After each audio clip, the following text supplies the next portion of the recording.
The divine public school Rohtas से वो विकास वैभव sir को सम्मानित करना चाहते हैं। और ये चीज़ें प्रेम, स्नेह और आदर के साथ यहाँ पर सामने होती हैं और ये बड़ा अच्छा लगता है जब इस तरह की लगाव और जुड़ाव हमें नजर आते हैं। धन्यवाद। प्रीति बाला मैम के लिए एक बार जोरदार तालियां, जिनकी मेहनत का फल गार्गी चैप्टर के हर विभिन्न रूप में हमें नजर आ रहा है। Thank you. किसी भी समाज में बदलाव के लिए सबसे महत्वपूर्ण योगदान होता है शिक्षा का, education for a development for social changes. So role of educational institutions in social changes, इस मुद्दे पर बात करने के लिए मैं विनम्रता से बुलाना चाहूंगी श्री अखिलेश सिंह, एजुकेशनिस्ट रोहतास से। अखिलेश सर कृपया मंच पर आए।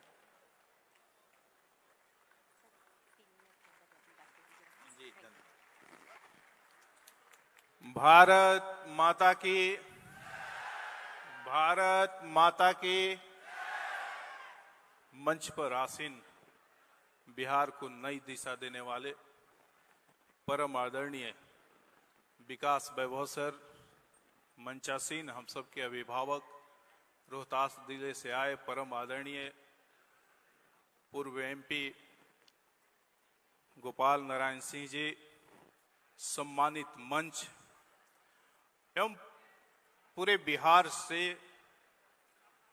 एक ऐसी इच्छा इरादा लेकर आए इस सभागार में कि बिहार विकसित हो, ऐसे नौजवान साथियों, भाइयों एवं बहनों, सर्वप्रथम मैं आप सबका हार्दिक अभिनंदन करता हूं। निश्चित रूप से जिस प्रकार से हमारे आदरणीय सर विकास वैभव सर ने एक मुहिम लेकर चला है कि इस बिहार को विकसित बनाना है, वो काबिले तारीफ है। मैं तो कहता हूं कि आदरणीय विकास वैभव सर आईपीएस को रीडिफाइन कर दिए हैं। ऐसे आईपीएस का फुल फॉर्म होता है इंडियन पुलिस सर्विस, लेकिन सर ने अपने प्रयास से और अपनी कर्मठता, अपने जुझारूपन से इसको बदलकर ये कर दिया कि आई एम पब्लिक सर्वेंट, और इसको लेकर इस विश्वास के साथ ही आगे बढ़ रहे हैं। आप देखिए इनके नाम से भी बहुत कुछ निकलता है। विकास वैभव बिहार को विकास करना चाहते हैं और भविष्य को वैभवशाली बनाना चाहते हैं। वैसे हम सब के प्रणेता का मैं हृदय से अभिनंदन करता हूं, वंदन करता हूं। साथियों, एक बार की एक घटना है कि एक बालिका असफल हुई थी तो अपनी मां के पास जाती है और जाकर कहती है कि मां, मुझे अब जीने की कोई इच्छा अभिलाषा नहीं, मैं आत्महत्या करना चाहती हूं। वो मां सोचती है कि इस तरह की अवसाद में, इस तरह के डिप्रेशन में ये मेरी बेटी चली गई है, इसको समझाना, इसको रास्ते पे लाना अपना दायित्व है। इस सोच के साथ उस बेटी को लेकर किचन में जाती है, 3 चूल्हा जलाती है और तीनों पर पॉट रखती है और तीनों में पानी खौलाने लगती है और कहती है कि देखो बेटी, तीनों की परिस्थिति एक जैसी है, तीनों में उबलता हुआ पानी है। एक पॉट में गाजर डालती है, एक पॉट में अंडा डालती है और एक पॉट में कॉफी डालती है। 2-1 मिनट खौलाने के बाद सबके नेचर को देखते हुए समझाती है कि देखो, ये अंडा अंदर से लिक्विड था, इस परिस्थिति में गया, उबलते हुए पानी में गया, ये अंदर से सॉलिड हो गया। और जो गाजर अंदर से सॉलिड था, उबलते हुए पानी में गया तो पिलपिला लिक्विड जैसा हो गया। कॉफी खुद तो नहीं बदला, लेकिन बदलते हुए पानी का रंग बदल दिया, उबलते हुए पानी का रंग बदल दिया। वैसे व्यक्तित्व के धनी हम सबके आदरणीय विकास वैभव सर हैं।